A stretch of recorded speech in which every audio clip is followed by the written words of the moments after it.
Hello, I'm Ed Murphy with the Astronomy Department at the University of Virginia, and welcome to Astronomy 3450 Mission to Mars. This is Lecture 1, the first lunar landing, Part 1.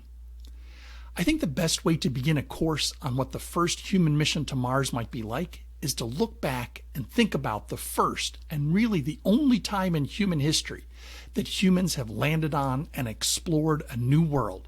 And that's the first lunar landing, Apollo 11, on July the 20th, 1969. Now, I'm sure that in the far distant future, when humans first set foot on Mars, that the world will be very different than it was in 1969. The technology will be vastly advanced, the astronauts will better reflect the diversity of our world, and the motivations behind the mission will surely be different. But nevertheless, every advance in spaceflight builds on past achievements, and it builds on the lessons learned in past failures. Like Apollo 11, that first human mission to Mars will be built on the hard work of thousands of scientists and engineers, administrators and politicians, support personnel and taxpayers. This semester, we're not only going to discuss what a first human mission to Mars might be like, but we'll also learn about the history of spaceflight. We'll learn about the physics of spaceflight, how it happens. We'll learn about the technology of spaceflight, the technology that's required to make it happen. And we'll dream about the technology that's required to send humans safely to Mars. We'll even talk about the motivations and the politics of spaceflight. But now, let's begin our story back in 1959, when we begin the story of the Apollo missions to the moon. And that story begins with the first artificial satellite to orbit the Earth. In July of 1955, the United States announced plans to launch the first artificial moon, or artificial satellite, to orbit the Earth. It was going to be launched in late 1957 or early 1958 as part of the International Geophysical Year. This was an international celebration. All countries of the world were participating in it. And in September of 1955, the United States selected the U.S. Naval Research Lab as being the group that would build the rocket and the satellite that would be the first object to orbit the Earth. The Vanguard satellite was about the size of a grapefruit and weighed about 3.5 pounds. So it's no exaggeration to say that the United States was shocked or even devastated by the announcement on October the 4th, 1957, that the Soviet Union had put a much larger satellite into orbit. Now, by modern standards, Sputnik 1, the first satellite to orbit the Earth, was a very primitive satellite.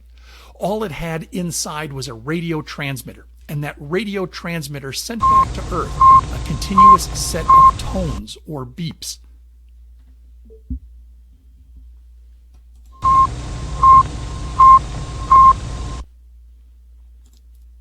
But nevertheless, Sputnik was put into an orbit that stretched from 215 kilometers to 939 kilometers above the surface. It orbited the Earth once every 96 minutes, and it transmitted for 22 days before its batteries ran down, and it finally re-entered the Earth's atmosphere in January of 1958.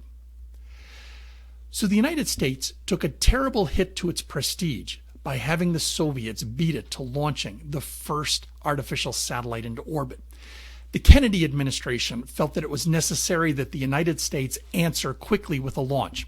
And so the U.S. Naval Research Lab moved their efforts into high gear to launch the first satellite. And so the first U.S. launch attempt was the Vanguard TV-3 mission on December the 6th, 1957. Let's see how that went. During 1958, a large segment of the nation's scientists, engineers, and production experts were drawn together and given direction. Against this background, the country carried out a series of space experiments that yielded valuable data to the world's store of scientific knowledge. There were a number of failures during the year, and the United States promptly announced them. The first and most spectacular of these was Vanguard at the end of 1957. There were other Vanguard failures. All achieved takeoff, but trouble occurred either in the second or third stages. Explorers 2 and 5, Beacon, and Pioneer 2 were also considered unsuccessful experiments. So the United States' first attempt to put a satellite into orbit ended in failure, as did a number of other subsequent launch attempts. Now, the United States, and you can see how the press around the world responded to that. The New York Times reports that the Vanguard rocket burns on beach, failure to launch test satellite assailed as a blow to U.S. prestige. The Los Angeles Examiner said U.S. moon blows up, cause mystery, free world shocked, Ike demands report, referring to President Eisenhower. My favorite headline actually comes out of the Daily Herald, which is, "Oh, what a flopnik. America's Sputnik dies bleeping on the ground. Satellite blows up before takeoff." It was a terrible blow to the American prestige that this first launch attempt, which was broadcast live, ended in such spectacular failure. It wasn't that much longer, about a little less than 2 months later, that the United States actually did put a satellite in orbit, and that was the Explorer 1 mission, which was launched actually using a U.S. Army rocket, the Jupiter, with a small satellite that you can see there held up by the three principal scientists who made it happen. Well, with the launch of the first artificial satellite, the United States realized that the next milestone, the next major achievement in spaceflight, would be the launch of the first human in space. So on April the 9th, 1959, the United States announced the first class of candidates called Astronaut Group 1, and these, of course, are the famous Mercury 7 astronauts. So in the back row, from left to right, we have Alan Shepard, we have Gus Grissom, and then we have Gordon Cooper. We have in the front row from left to right Wally Schirra, Deke Slayton, John Glenn, and Scott Carpenter. Those were the famous Mercury 7 astronauts. So the United States was preparing in the early 1960s to launch the first human into space, and once again, American prestige took a tremendous blow when the Soviet Union announced that they had launched the first astronaut into space, Yuri Gagarin, on April the 12th, 1961, on the Vostok 1 mission. Now, this was an orbital mission. Yuri Gagarin orbited the Earth a single time. The flight was 108 minutes long. Yuri Gagarin ended up being a worldwide celebrity. The rocket that was used for this is a former Soviet intercontinental ballistic missile that was modified to carry a capsule on top. You can see the capsule there on the right-hand side, an image of Yuri Gagarin in his spacesuit, and then the headline from the Huntsville Times, which is "Man Enters Space." So the United States was dealt a second blow. The Soviet Union were the first to launch an artificial satellite, and the Soviet Union were the first to launch a human into space.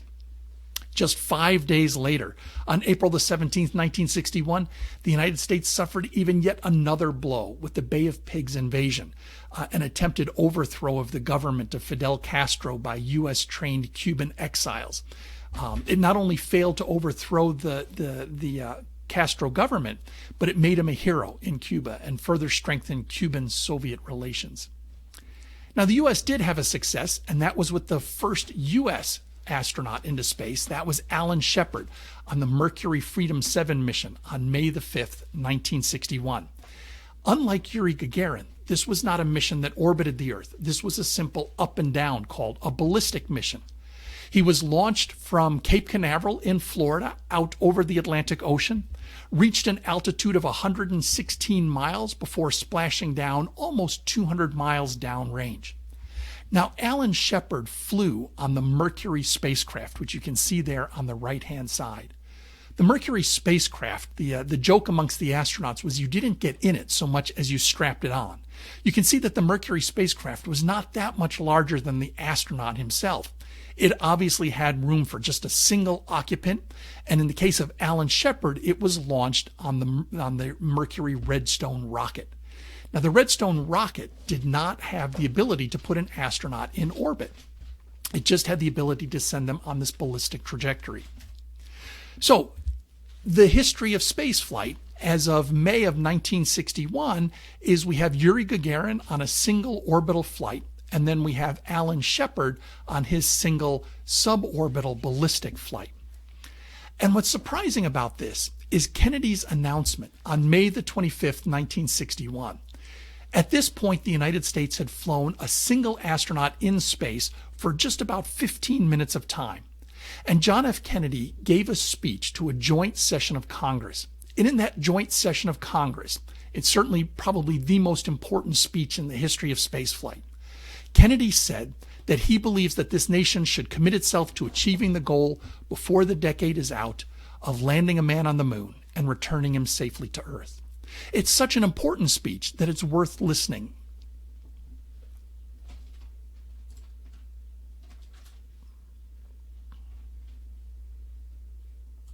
In freedom's cause. Now going on around the world between freedom and tyranny. The dramatic achievements in space which occurred in recent weeks should have made clear to us all, as did the Sputnik in 1957, the impact of this adventure on the minds of men everywhere who are attempting to make a determination of which road they should take. Since early in my term, our efforts in space have been under review. With the advice of the Vice President, who is Chairman of the National Space Council, we have examined where we are strong and where we are not, where we may succeed and where we may not. Now it is time to take longer strides, time for a great new American enterprise, time for this nation to take a clearly leading role in space achievement, which in many ways may hold the key to our future on Earth.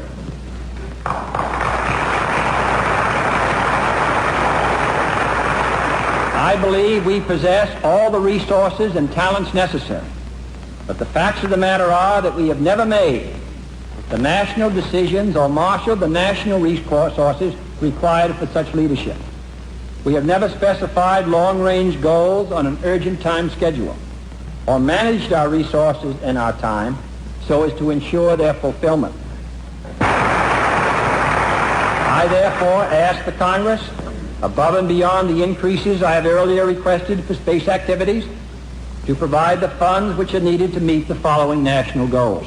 First, I believe that this nation should commit itself to achieving the goal before this decade is out of landing a man on the moon and returning him safely to the Earth. No single space project in this period will be more impressive to mankind or more important for the long-range exploration of space, and none will be so difficult or expensive to accomplish.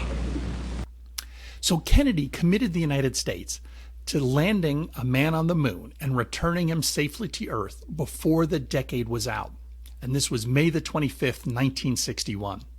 Now, a year later, Kennedy gave another famous speech. This time he was at Rice University, actually talking in their football stadium on September the 12th, 1962. And this was at the time that they were dedicating the Johnson Space Flight Center down in Houston, Texas, which would become, at the time it was the Manned Space Flight Center, later it would become the Johnson Space Flight Center. And here is how Kennedy inspired the nation then. But why, some say, the moon?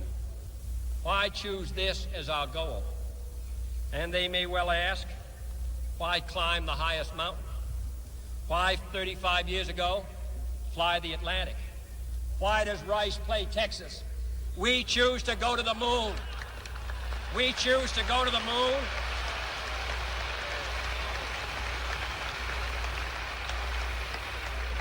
We choose to go to the moon in this decade and do the other things, not because they are easy, but because they are hard. Because that goal will serve to organize and measure the best of our energies and skills, because that challenge is one that we're willing to accept, one we are unwilling to postpone, and one we intend to win, and the others too. Of course, just 14 months, a little more than 14 months after he gave that speech, President Kennedy was assassinated. But what's remarkable about the Apollo missions to the moon is that they survived multiple administrations. Johnson picked up where Kennedy had left off and continued the Apollo programs, as did Nixon when he assumed power after Johnson. What's most remarkable of all is, as we know today, the United States met that goal of landing a human on the moon and returning them safely to Earth before the decade was out. In fact, from 1969 to 1972, NASA conducted 6 successful missions to land astronauts on the moon and return them to Earth. Apollo missions 11, 12, 14, 15, 16, and 17 were successful. Altogether, as of today, 12 people have walked on the surface of the moon. Apollo 11 landed successfully on July the 20th, 1969, and the last Apollo mission left the moon on December the 14th, 1972. It's that last number that I want you to think about for a moment. The last human being left the surface of the moon in 1972. That's almost 50 years ago. We have not returned to the moon in 50 years. Why that is a question that we'll take up later in the course. There are many reasons behind it that have to do with funding and politics, but also other decisions that were made by NASA along the way. But nevertheless, we have not sent humans back to the moon since 1972. But let's talk about that first lunar landing and what was required to make it happen. The first thing that was required to make it happen was an extraordinarily large and powerful rocket. And in the case of the Apollo missions to the moon, that was the Saturn V rocket. The Saturn V is the largest, most powerful rocket that ever was used by humans, that ever got into routine use by humans. The Apollo 11, the Saturn V rocket was 363 feet tall, significantly taller, for example, than the Statue of Liberty. It was a 3-stage rocket. The first stage, which comprised most of the bulk of the rocket, the first stage was powered by 5 giant F-1 engines down at the bottom. And we'll talk about all of this in more detail later on in the semester. It burned a combination of liquid, RP-1, rocket propellant 1, which is just liquid kerosene, and it combined that with liquid oxygen, and it burned the kerosene and oxygen in the engines. The second stage, the Saturn II stage, burned liquid oxygen and liquid hydrogen. The third stage, which is confusingly called the Saturn 4B stage, but the third stage, the Saturn 4B stage, was also a liquid oxygen and liquid hydrogen powered stage. Sitting on top of them were the lunar module, the service module, and the command module. At the very top was the command module, and that's where the 3 astronauts were located during launch, and that's the command module was of this whole system, of this whole rocket. The command module was the only thing that returned to Earth at the very end. On the bottom of the command module is the heat shield that was required for entry into the Earth's atmosphere. Everything else that you saw on the rocket was discarded along the way.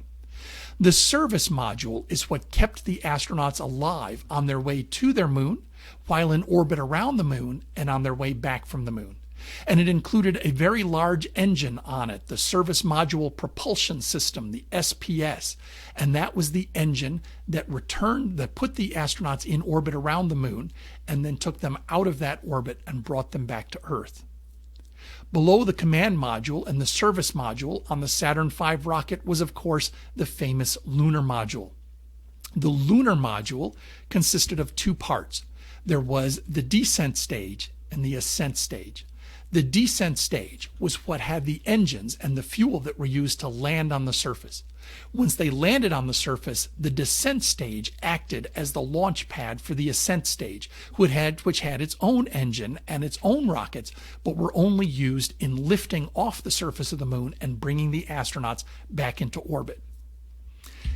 Now, we'll talk later on a little bit about the mission design behind the Apollo missions, but the important thing to know is that it followed a technique called lunar orbit rendezvous. While they were in orbit around the moon, with the command module attached to the lunar module, while the 2 of them were attached together in orbit around the moon, the lunar module would detach, would go down to the surface with 2 astronauts, while 1 astronaut remained aboard the command module in orbit around the moon. The 2 astronauts would spend about, in the case of Apollo 11, a little bit less than a day down on the surface of the moon. Then they would use the ascent module to launch back into orbit around the moon. And once they were in orbit around the moon, they would link up, or they would rendezvous with the command module waiting in orbit around the moon. They would then discard the lunar module, and the command module would fire that giant SPS engine to bring it back to Earth. And then as they got close to Earth, they would discard the service module, and the command module would parachute back to the surface.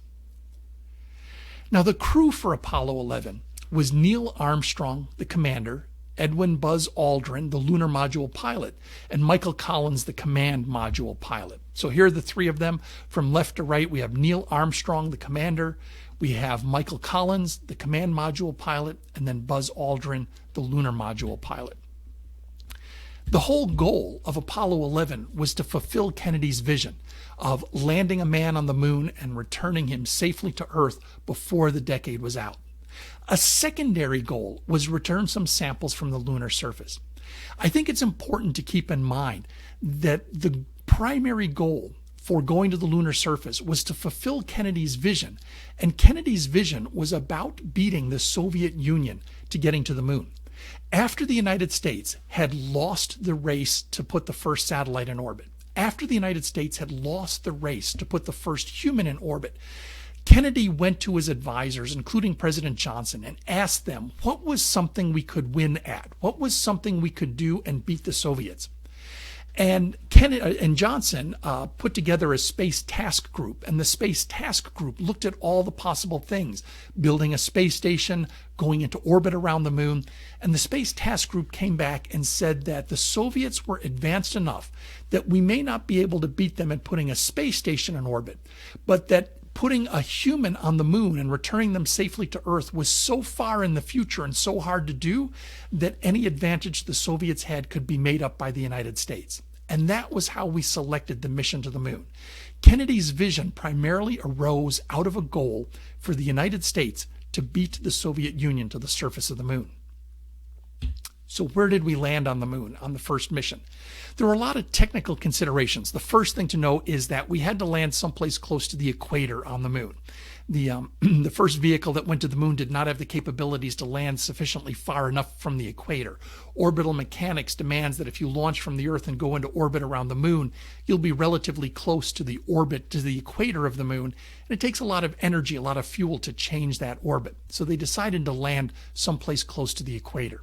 For technical reasons, they wanted to land on the east side of the moon.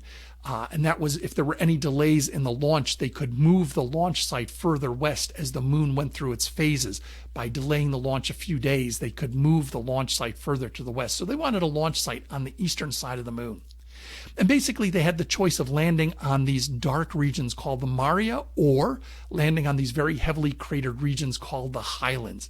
And you can guess for the first mission, the primary goal was to land safely. And so they selected the smooth Maria. As we'll find out here later, they're lava flows, ancient lava flows on the surface of the moon. And they have far fewer craters than the Highlands. And they are much flatter, much safer, with much fewer craters.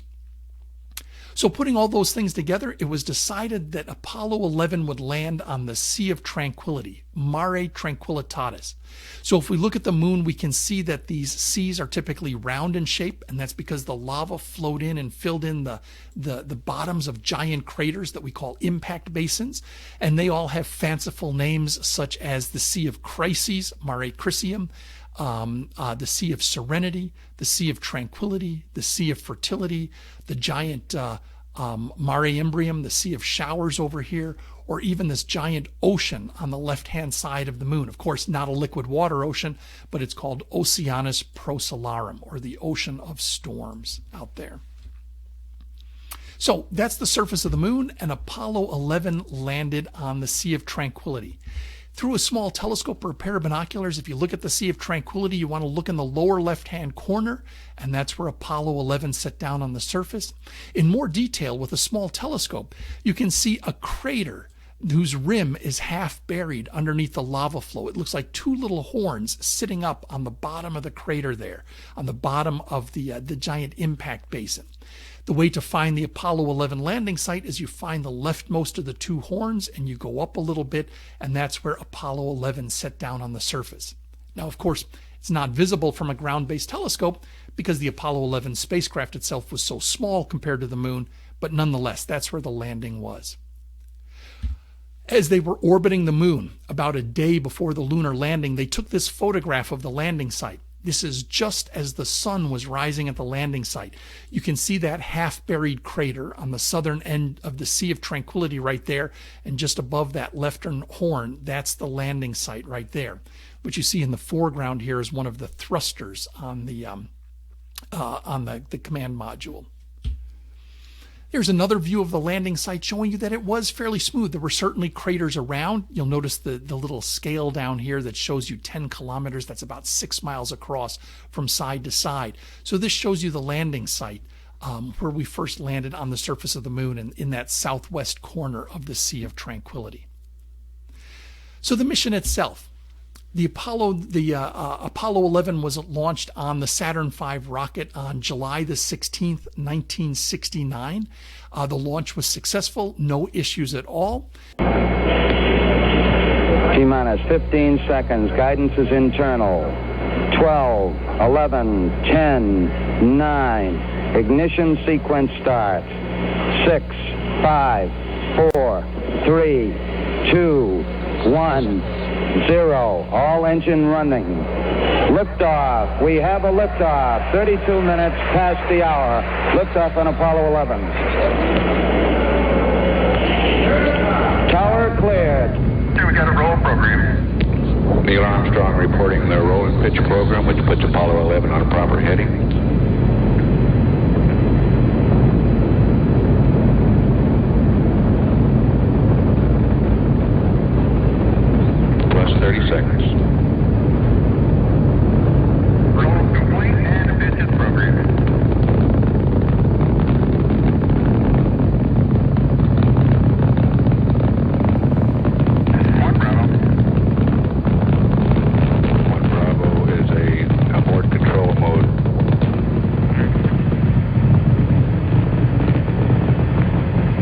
Altitude's 2 miles. The way the launch proceeded is the Saturn V would launch. The first stage would only burn for about 2 minutes and 44 seconds before it would burn out and fall off. The second stage ignited and it burned for a little bit less than 7 minutes, but 9 minutes and 15 seconds into the flight, it had used up all of its fuel. It shut down and was discarded. Then the Saturn IVB, that third stage of the rocket, lit up and burned until about 11:45. At 11:45, 11 minutes and 45 seconds into the flight, they were in low Earth orbit, safely orbiting the Earth. Now, before they fired that engine again to head off to the moon, they wanted to check everything out in orbit. So they spent a few hours in low Earth orbit checking out all the systems on the spacecraft to make sure it was functioning properly. And when it was determined that it was, at 2 hours and 44 minutes into the mission, they relit the Saturn IV third stage of the rocket. And this put them on what was called the trans-lunar injection. And the trans-lunar injection sent the spacecraft to the moon. Now, about 3 hours after launch, they did the transposition and docking. That's where the command and service module pulls away from the fourth stage, turns itself around, comes back, docks with the lunar module, which you might remember from the graphic earlier is actually inside the upper stage of the Saturn IVB. It pulls the lunar module out, and then the Saturn IVB stage is discarded. So at 4 hours into the mission, the lunar module was ejected from the Saturn IVB, and the lunar module and command module and service module then proceeded on to the moon. After that, then, it was basically 3 days of just traveling to the moon. Now, this timeline that I've put together here, don't worry about all the details. It makes it look like there was not a lot going on. In fact, the astronauts were constantly in communication with mission control. They were constantly maintaining their spacecraft and doing routine maintenance tasks to keep everything working. I've only put a couple highlights here, but the crew slept. On the 17th of July, on day 2, they had a television broadcast. The crew then slept. After that, they had another television broadcast where they entered the lunar module and they showed the lunar module to the American public. This is a photograph of Buzz Aldrin inside the lunar module about 57 hours after liftoff, right after that television program where they showed off the inside of the lunar module to the American public.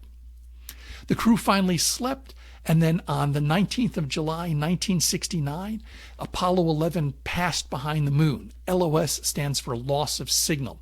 So about 75 hours into the mission, Apollo 11 passed behind the moon. And as it went behind the moon, we could no longer communicate with them because the moon was blocking the radio waves that we used to communicate with them. And just a few minutes after going behind the moon, the SPS engine burned to slow Apollo 11 down and put it into orbit around the moon. And that was the lunar orbit insertion burn, which lasted about 5 minutes and 58 seconds long. Now the astronauts were in orbit around the moon. They spent about a day in orbit around the moon, and then on July the 20th, 1969, they proceeded with the landing sequence. And what happens during the landing sequence is that on July the 20th, about 100 hours into the mission, the lunar module undocked from the command and service module. About an hour and a half later, they began the descent down to the surface. They ignited the descent engine on the descent stage of the lunar module. Here's a photograph of the command module as photographed from the lunar module just after it undocked. After the undocking happened, the lunar module spun itself around so that Michael Collins, who remained inside the command module, could look at the lunar module and could make sure that everything looked fine, to make sure that the 4 legs were deployed properly, that the 3 probes sticking down from the legs that would determine when they touched the surface of the moon, that they had deployed properly and that everything else looked fine. And as I said, at 101 hours and 36 minutes, they began the descent down to the lunar surface, and they landed 102 hours and 45 minutes into the mission. So this ends part 1 of Lecture 1. In part 2 of Lecture 1, we'll actually begin with listening to the landing in real time.